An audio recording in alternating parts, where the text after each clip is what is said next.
Hello दोस्तों, कैसे हैं आप सभी। आई होप आप सभी ठीक होंगे। फ्रेंड्स, आज हम बात करने वाले हैं MPPAT प्रीवियस ईयर पेपर 2016 की। तो दोस्तों, आज हम इसमें सॉल्व करेंगे एग्रीकल्चर 1 to 3 टॉपिक, जो कि प्रीवियस ईयर पेपर है। तो साथियों, यह जो टॉपिक है, यह जो क्वेश्चन पेपर है, इसमें से बहुत सारे जो इम्पोर्टेंट क्वेश्चन भी हमने छाट के अलग किए, जो कि सभी प्रकार की एग्रीकल्चर से संबंधित एंट्रेंस एग्जाम व गवर्नमेंट एग्जाम के लिए भी उपयोगी है या इम्पोर्टेंट है। तो साथियों, इस प्रकार से आज का जो हमारा टॉपिक है यह रहेगा। अब हम बात कर लेते हैं एक दूसरी नई खुशखबरी के बारे में। तो साथियों, वह है आज दिनांक 1 दिसंबर को सभी विद्यार्थी जो MPPAT की प्रिपरेशन कर रहे हैं या MPPAT की एग्जाम दिए हैं, उन सभी बच्चों का मतलब जिनके अच्छे नंबर से जिन्होंने अच्छे नंबर मार्क्स लाए हैं, उनका ऑब्वियसली बात है कि उनका अलॉटमेंट लेटर आ चुका है। और परंतु जिसका अलॉटमेंट लेटर नहीं आया, उन सभी बच्चों को निराश होने की जरूरत नहीं है, बल्कि उनको और भी अच्छे मोटिवेशन के साथ में नेक्स्ट टाइम के लिए तैयारी करना चाहिए। यह मेरी आप सभी के साथ शुभकामनाएं हैं। तो दोस्तों, जो बच्चे का सिलेक्शन इस बार MPPAT में नहीं हुआ है, उनके लिए मैं बस चंद लाइनें कहना चाहूंगा, जो कि आपके लिए बहुत उपयोगी है और जो कि आपको नेक्स्ट एंट्रेंस एग्जाम देने के लिए मोटिवेट करेगी। कि वह लाइन यह है कि जिंदगी को जीना आसान नहीं होता, जिंदगी को जीना आसान नहीं होता, जिंदगी को जीना आसान बनाना पड़ता है, जिंदगी को जीना आसान बनाना पड़ता है, कुछ सब्र करके, कुछ बर्दाश्त करके और बहुत कुछ नजरअंदाज करके। दोस्तों, इस प्रकार की हमारी चंद पंक्तियां हुई। यह पंक्तियां आपके लिए बहुत ही मोटिवेट करने लायक रहेगी। आशा करता हूं कि आप नेक्स्ट अटेम्प्ट में MPPAT एंट्रेंस एग्जाम क्लियर कर पाएंगे। दोस्तों, अब हम बढ़ते हैं, हमारा जो मेन टॉपिक है वह है MPPAT प्रीवियस ईयर पेपर 2016। तो दोस्तों, चलिए अब हम हल करेंगे ओल्ड प्रीवियस ईयर पेपर। तो साथियों, यहाँ पे आप देख सकते हैं, जो हमारा जो फर्स्ट क्वेश्चन दिया हुआ है, वह क्वेश्चन दिया हुआ है कि हमारा फर्स्ट क्वेश्चन साथियों दिया हुआ है कि फूलगोभी में विप्टेल नामक रोग किस पोषक तत्व की कमी से होता है। तो साथियों, बताना है कि जो फूलगोभी में विप्टेल नामक रोग है, ये किस पोषक तत्व की कमी से होता है। बताना है बोरॉन की कमी से, कैल्शियम की कमी से, या मैग्नीशियम की कमी से, या मॉलिब्डेनम की कमी से। तो साथियों, जो फूलगोभी में विप्टेल नामक रोग है, यह किस पोषक तत्व की कमी से होता है। तो वह होता है मॉलिब्डेनम की कमी से। किसकी कमी से होता है साथियों? वह होता है मॉलिब्डेनम की कमी से। इसका आंसर हो जाएगा ऑप्शन डी, मॉलिब्डेनम की कमी से फूलगोभी में विप्टेल नामक रोग होता है। अब बढ़ते हैं हमारे नेक्स्ट क्वेश्चन की ओर, जो कि दिया हुआ है साथियों। नेक्स्ट क्वेश्चन दिया हुआ है कि भैंस की जाफराबादी नस्ल विशुद्ध रूप से कहाँ पाई जाती है। इसमें क्वेश्चन दिया हुआ है कि भैंस की जाफराबादी नस्ल विशुद्ध रूप से कहाँ पाई जाती है। तो साथियों, बताना है कि जो जाफराबादी नस्ल है भैंस की, है कहाँ पाई जाती है। महाराष्ट्र व आंध्र प्रदेश में, मोंटगुमरी व फिरोजपुर में, काठियावाड़ के गिर वन में, या पंजाब व दिल्ली में। तो दोस्तों, जो भैंस की जाफराबादी नस्ल है वह पाई जाती है महाराष्ट्र में। कहाँ पाई जाती है साथियों? वह पाई जाती है महाराष्ट्र में, या महाराष्ट्र व आंध्र प्रदेश में पाई जाती है। Option A is the correct answer. अब बढ़ते हैं नेक्स्ट क्वेश्चन की ओर, जो कि दिया हुआ है। नेक्स्ट क्वेश्चन यहाँ पे दिया हुआ है कि एप्लाटॉक्सिन नामक विषैला पदार्थ किस फसल से संबंधित है। दोस्तों, बताना है, एक एप्लाटॉक्सिन नामक विषैला पदार्थ होता है। एप्लाटॉक्सिन नामक एक विषैला पदार्थ होता है, जो कि किस फसल से संबंधित है या कौन सी फसल में लगता है। ऑप्शन है सोयाबीन, सूरजमुखी, सरसों या मूंगफली। तो दोस्तों, इसका जो सही आंसर हो जाएगा वह हो जाएगा ऑप्शन डी। ऑप्शन डी इसका सही आंसर हो जाएगा। यह मूंगफली में एप्लाटॉक्सिन नामक विषैला पदार्थ पाया जाता है। अब बढ़ते हैं हम नेक्स्ट क्वेश्चन की ओर, जो कि दिया हुआ है साथियों। नेक्स्ट क्वेश्चन यहाँ पे दिया हुआ है कि गर्डल बीटल किस फसल का प्रमुख कीट है। गर्डल बीटल यह किस फसल का प्रमुख कीट है, इंसेक्ट है, बताना है। कमारा का, सोयाबीन का, या ग्वार का, या अरंडी का। तो साथियों, जो गर्डल बीटल यह इंसेक्ट है, गर्डल बीटल इंसेक्ट यह सोयाबीन में लगता है। कहाँ लगता है दोस्तों? यह जो लगता है यह सोयाबीन की फसल में गर्डल बीटल इंसेक्ट लगता है। अब देखते हैं नेक्स्ट क्वेश्चन जो कि दिया हुआ है। साथियों नेक्स्ट क्वेश्चन यहाँ पे दिया हुआ है कि प्रति हेक्टेयर बुआई में जीरे की बीज दर है। साथियों बताना है कि जो प्रति हेक्टेयर जब हम जीरे की बुआई करते हैं तो उसमें कितने किलोग्राम सीड की आवश्यकता होती है, मतलब इसमें जीरे की सीड रेट बताना है, सीड रेट ऑफ जीरे की। तो वो हो जाएगा 10 से 10 किलोग्राम या 12 से 15 किलोग्राम या 17 से 20 किलोग्राम या 21 से 23 किलोग्राम। तो दोस्तों इसका जो सही आंसर हो जाएगा वो हो जाएगा इसका ऑप्शन बी। ऑप्शन बी इसका सही आंसर है। 12 से 15 किलोग्राम प्रति हेक्टेयर के हिसाब से जीरे की बुआई की जाती है। 12 से 15 किलोग्राम पर हेक्टेयर जीरे की बुआई की जाती है। अब बढ़ते हमारे नेक्स्ट क्वेश्चन की ओर जो कि दिया हुआ है। नेक्स्ट क्वेश्चन दिया हुआ है कि ज्वार में तना मक्खी का प्रकोप फसल की किस अवस्था में होता है। साथियों जो ज्वार फसल है सोरगम, उसमें जब तना मक्खी का जो रोग लगता है या प्रकोप है वह फसल की किस अवस्था में लगता है, दाना निर्माण में या पुष्पन में या घुटने की ऊंचाई में या आरंभिक अंकुरण में। तो दोस्तों वह लगता है घुटने की ऊंचाई में। ज्वार में तना मक्खी का प्रकोप घुटने की ऊंचाई की अवस्था में होता है। इसका सही आंसर हो जाएगा ऑप्शन सी, घुटने की ऊंचाई में लगता है। अब बढ़ते हैं नेक्स्ट क्वेश्चन की ओर जो कि दिया हुआ है। साथियों नेक्स्ट क्वेश्चन दिया हुआ है कि सामान्य परिस्थितियों में धान की रोपाई हेतु सिफारिश की गई फसल ज्यामिति है। 10 से 5 सेंटीमीटर, 15 से 8 सेंटीमीटर या 20 से 10 सेंटीमीटर या 30 से 15 सेंटीमीटर। इसका जो करेक्ट आंसर हो जाएगा वो हो जाएगा ऑप्शन सी। ऑप्शन सी इसका करेक्ट आंसर हो जाएगा। 20 से 10 सेंटीमीटर में इसकी रोपाई की जाती है। अब बढ़ते हैं हमारे नेक्स्ट क्वेश्चन की ओर जो कि दिया हुआ है। साथियों हमारा जो नेक्स्ट क्वेश्चन है वह है कि पपीते के खेत में कितने प्रतिशत नर पौधे रखना चाहिए। फ्रेंड्स यहाँ पे थोड़ी सी प्रॉब्लम हो चुकी है कि पपीते के खेत में प्रतिशत वहां पे जो न दिया है वह एक्चुअली में नर है, वहां पे नर गलती से हट गया है। दोस्तों आप समझ जाइएगा एमसीक्यू क्वेश्चन को कि पपीते के खेत में कितने प्रतिशत नर पौधे हैं तो रखना चाहिए, तो वह 10%, 15% या 20% या 25-25%। तो दोस्तों इसका जो सही आंसर हो जाएगा वह हो जाएगा 10%। पपीते के खेत में 10% नर पौधे रखना चाहिए। अब बढ़ते हमारे नेक्स्ट एमसीक्यू की ओर जो कि दिया हुआ है। साथियों नेक्स्ट एमसीक्यू दिया हुआ है कि मुर्गियों में फाउल पॉक्स से बचाव हेतु टीकाकरण की सही उम्र है। साथियों बताना है कि मुर्गियों में फाउल पॉक्स से बचाव हेतु टीकाकरण की सही उम्र है। फाउल पॉक्स से बचने के लिए टीकाकरण किस उम्र में करना चाहिए।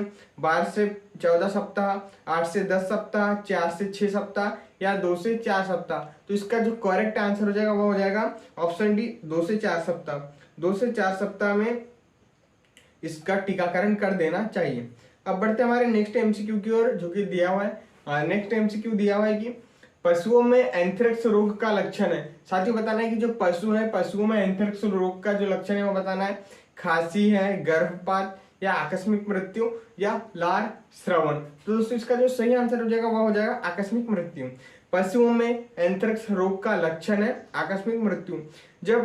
जब किसी भी पशु की आकस्मिक मृत्यु हो जाती है तो वह एंथ्रेक्स रोग से ग्रसित होता है। मतलब साथियों अगर जब कोई भी नॉर्मल पशु है, गाय भैंस या बकरी, अगर उनकी आकस्मिक मृत्यु हो जाती है तो वह एंथ्रेक्स रोग से ग्रसित है, इसी कारण से उनकी आकस्मिक मृत्यु हो जाती है। अब बढ़ते हमारे नेक्स्ट क्वेश्चन की ओर जो कि दिया हुआ है।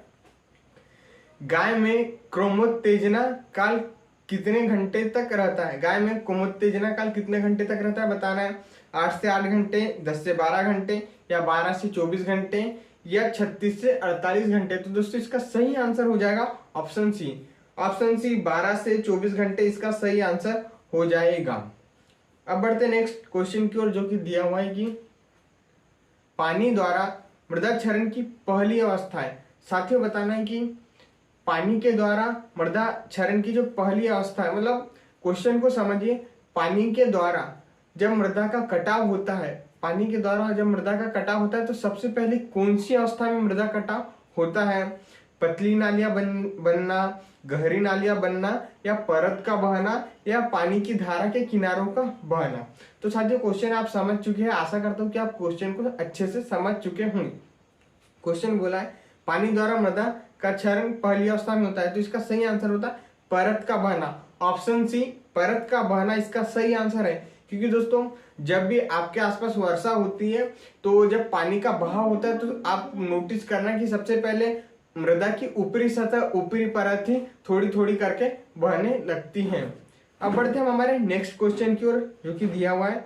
साथ ही नेक्स्ट क्वेश्चन यहाँ पे दिया हुआ है कि निम्न में से कौन सा कवकीय शाकनाशी है। आपको बताना है इन ऑप्शंस में से निम्न में से कौन सा कवकीय शाकनाशी है। लॉडेक्स, पेडिगार्ड, एरोजिन या कोलेगो। तो इसका सही आंसर हो जाएगा साथी, वो हो जाएगा ऑप्शन डी कोलेगो। कोलेगो इसका एक सही आंसर हो जाएगा। अब बढ़ते हमारे नेक्स्ट क्वेश्चन की ओर, जो कि दिया हुआ है। नेक्स्ट क्वेश्चन यहाँ पे दिया हुआ है कि वायुमंडल की सबसे नीचे वाली परत को कहते हैं ब्लैंक्स कहते हैं। वायुमंडल की सबसे नीचे वाली परत को ब्लैंक कहते हैं। स्ट्रेटोस्फियर, ट्रोपोस्फियर, मिजोस्फियर या थर्मोस्फियर। तो इसका सही आंसर हो जाएगा, वह हो जाएगा ऑप्शन बी। ऑप्शन बी इसका सही आंसर हो जाएगा। वायुमंडल की सबसे निचली परत को ट्रोपोस्फियर कहते हैं। क्या कहते हैं? ट्रोपोस्फियर। अब बढ़ते नेक्स्ट क्वेश्चन की ओर, जो कि दिया हुआ है। नेक्स्ट क्वेश्चन यहाँ पे दिया हुआ है कि पपीते के फल में कौन सा विटामिन अधिक मात्रा में पाया जाता है। साथियों बताना है कि पपीता का जो फल होता है उसमें सर्वाधिक प्रचुर मात्रा में कौन सा विटामिन पाया जाता है। Vitamin A, vitamin B, vitamin C या विटामिन डी। तो इसका सही आंसर हो जाएगा, वह हो जाएगा विटामिन ए। पपीते के फल में विटामिन ए की मात्रा सर्वाधिक पाई जाती है। अब बढ़ते हैं नेक्स्ट क्वेश्चन की ओर, जो कि दिया हुआ है। साथियों नेक्स्ट क्वेश्चन यहाँ पे दिया हुआ है कि ब्लैक आर्म और रेड रॉट क्रमशः ब्लैंक्स और ब्लैंक्स के रोग है। जो ब्लैक आर्म और रेड रॉट यह जो रोग है मुख्यतः दो रोग, एक ब्लैक आर्म और एक रेड रॉट, यह मुख्यतः किस किस फसल के रोग है बताना है। अरहर और मसूर के, सोयाबीन और मूंगफली के, कपास और गन्ना के, मूंग और मांस के। तो दोस्तों इसका जो सही आंसर हो जाएगा वह हो जाएगा कपास और गन्ना। ऑप्शन सी कपास और गन्ना इसका सही आंसर हो जाएगा। ऑप्शन सी कपास और गन्ना इसका एक सही आंसर है। जो ब्लैक आर्म रोग है यह मुख्यतः कपास में लगता है, और जो रेड रॉट रोग है, रेड रॉट जो रोग है यह गन्ने में लगता है। रेड रॉट मतलब होता है दोस्तों लाल सड़न रोग, यह गन्ने में लगता है। इसमें गन्ना थोड़ा लाल प्रकार का हो जाता है, लाल हो जाता है अंदर से। अब बढ़ते हैं नेक्स्ट क्वेश्चन की ओर, जो कि दिया हुआ है। साथियों नेक्स्ट क्वेश्चन यहाँ पे दिया हुआ है कि अधिकतर पौधे मिट्टी से नाइट्रोजन किस रूप में लेते हैं बताना है। जो अधिकतर पौधे हैं वो मिट्टी से नाइट्रोजन किस रूप में लेते हैं। नाइट्राइट के रूप में, फ्री नाइट्रोजन गैस या नाइट्रिक एसिड। तो इसका जो सही आंसर हो जाएगा वह हो जाएगा नाइट्रेट। ऑप्शन बी नाइट्रेट इसका सही आंसर हो जाएगा। अधिकतर पौधे मिट्टी से नाइट्रोजन नाइट्रेट के रूप में लेते हैं। अब बढ़ते नेक्स्ट क्वेश्चन की ओर, जो कि दिया हुआ है। नेक्स्ट क्वेश्चन दिया हुआ है कि हरी खाद के लिए आमतौर पर उगाया जाने वाला पौधा है। साथियों बताना है कि हरी खाद के लिए आमतौर पर कौन सी फसल उगाते हैं या कौन सा पौधा उगाया जाता है। ढैंचा, गवार, अरहर या मूंग। तो इसका जो सही आंसर हो जाएगा वह हो जाएगा ऑप्शन ए। ऑप्शन ए ढैंचा इसका सही आंसर हो जाएगा। ढैंचा इसका एक सही आंसर है। अब बढ़ते हैं नेक्स्ट क्वेश्चन की ओर, जो कि दिया हुआ है नेक्स्ट क्वेश्चन। साथ ही यहाँ पे नेक्स्ट क्वेश्चन दिया हुआ है कि धान के खेत में कौन सी गैस निकलती है। आपको बताना है धान के खेत में कौन सी गैस निकलती है। CO2, CH4, N2 या ए सभी। तो दोस्तों जो धान के खेत में जो मुख्यतः जो गैस निकलती है वो निकलती है मीथेन गैस। मीथेन गैस धान के खेतों में से निकलती है। तो इसका जो राइट आंसर हो जाएगा वो हो जाएगा ऑप्शन बी। ऑप्शन बी इसका राइट आंसर है CH4 मीथेन गैस धान के खेत में से निकलती है CH4। अब बढ़ते हैं नेक्स्ट क्वेश्चन की ओर, जो कि दिया हुआ है। गेहूं के खेत में फेलेरिस माइनर की रोकथाम के लिए कौन सा खरपतवार नाशी काम लेते हैं। ब्यूटाक्लोर, पेंडिगेथाइलम या आइसोप्रोट्यूरान या ए सभी। तो इसका जो सही आंसर हो जाएगा वो हो जाएगा ऑप्शन सी। गेहूं के खेत में फेलेरिस माइनर की रोकथाम के लिए आइसोप्रोट्यूरान का हम उपयोग करते हैं, आइसोप्रोट्यूरान का हम छिड़काव करते हैं। अब बढ़ते हैं हमारे नेक्स्ट क्वेश्चन की ओर, जो कि दिया हुआ है। नेक्स्ट क्वेश्चन यहाँ पे दिया है फ्रेंड्स, गुलाब में प्रवर्धन की विधि है। साथियों बताना है कि जो गुलाब में जो प्रवर्धन की विधि है उसमें प्रवर्धन कौन सी विधि से करते हैं, बडिंग द्वारा, एयर लेयरिंग द्वारा, बीज द्वारा, या इनमें से कोई नहीं। तो इसका जो सही आंसर हो जाएगा वह हो जाएगा ऑप्शन ए। ऑप्शन ए इसका सही आंसर हो जाएगा बडिंग। बडिंग द्वारा गुलाब में प्रवर्धन की विधि करते हैं। अब जो बडिंग होते हैं साथियों, जो बडिंग है यह कई प्रकार की होती है। जैसे मैं टाइप्स ऑफ बडिंग आपको बता देता हूँ। जो मेन जो बडिंग का प्रयोग करते हैं वह हो जाएगा टी बडिंग, आई बडिंग, रिंग बडिंग। यह 3 प्रकार की मुख्यतः बडिंग का प्रयोग हम गुलाब में करते हैं, टी बडिंग, आई बडिंग व रिंग बडिंग। अब साथियों बढ़ते हैं हम हमारे नेक्स्ट क्वेश्चन की ओर, जो कि दिया हुआ है। नेक्स्ट क्वेश्चन यहाँ पे दिया हुआ है कि गाजर किसका मुख्य स्रोत है। साथियों बताना है, गाजर है जो गाजर कैरोट, यह मुख्यतः किसका स्रोत है, कैरोटीन का, जिंक का, पोटेशियम का या फास्फोरस का। तो दोस्तों जो गाजर है यह मुख्यतः कैरोटीन का स्रोत है। किसका स्रोत है साथियों, यह इसका सही आंसर हो जाएगा option A. Option A carotene इसका सही आंसर होगा। अब बढ़ते हमारे नेक्स्ट क्वेश्चन की ओर, जो कि दिया हुआ है कपास किस कुल का पौधा है। साथियों बताना है जो कपास है, कॉटन कपास, यह किस कुल का पौधा है। तो इसके ऑप्शन है क्रूसीफेरी, मालवेसी, सोलेनेसी या पोएसी। तो इसका जो सही आंसर हो जाएगा वह हो जाएगा ऑप्शन बी।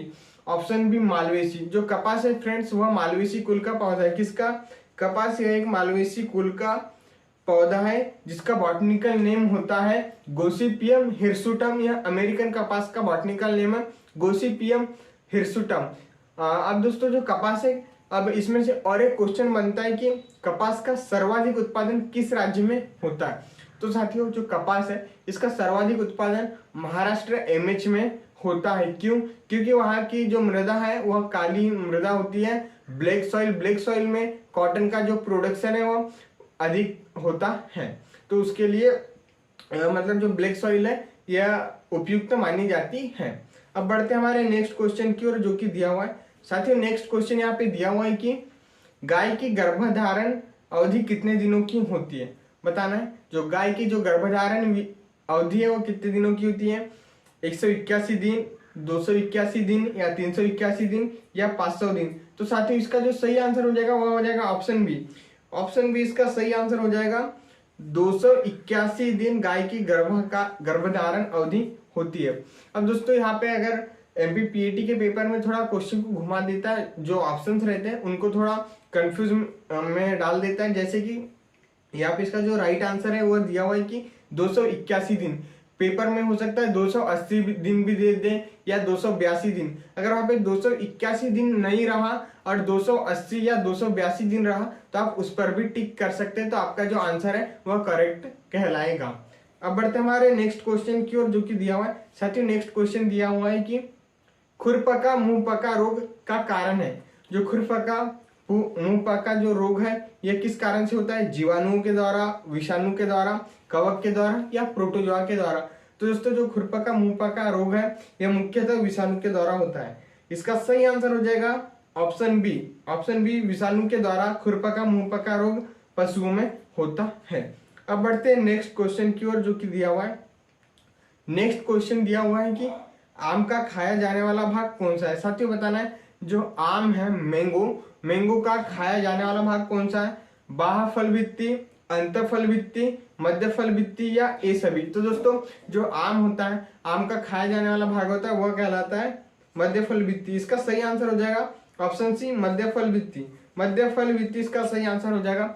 वो कैसे कि देखिए आम का जो खाया जाने वाला भाग है वह होता है मध्य फल भित्ति, मेसोकार्प, जिसे हम मेसोकार्प भी कहते हैं।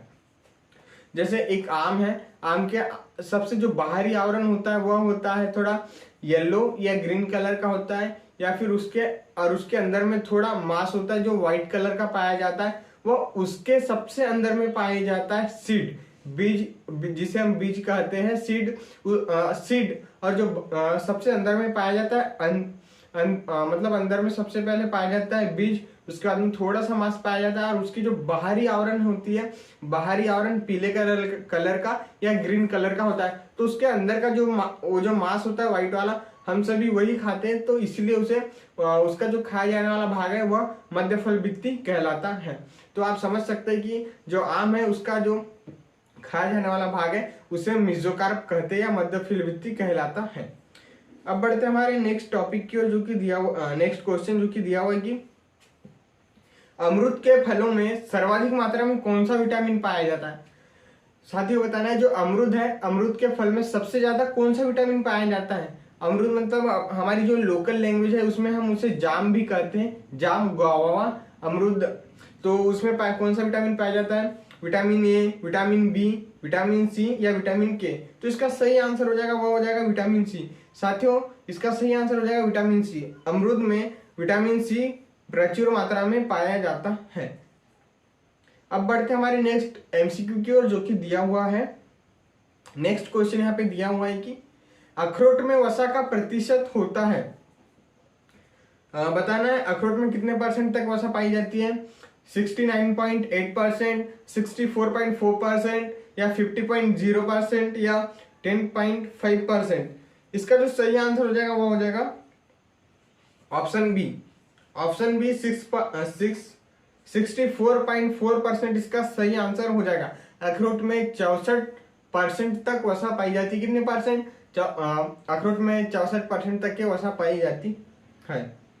तो दोस्तों इस प्रकार से हमने एमपीपीएटी प्रीवियस ईयर पेपर 2016 का एग्रीकल्चर 1 to 3 का यह पेपर हमने सॉल्व किया, जिसमें हमने ये पार्ट 1 है, इसमें आधा ही पेपर सॉल्व हो पाया है। अब मिलते हैं पार्ट 2 के साथ में, जिसके इसके आगे का पोर्शन रहेगा।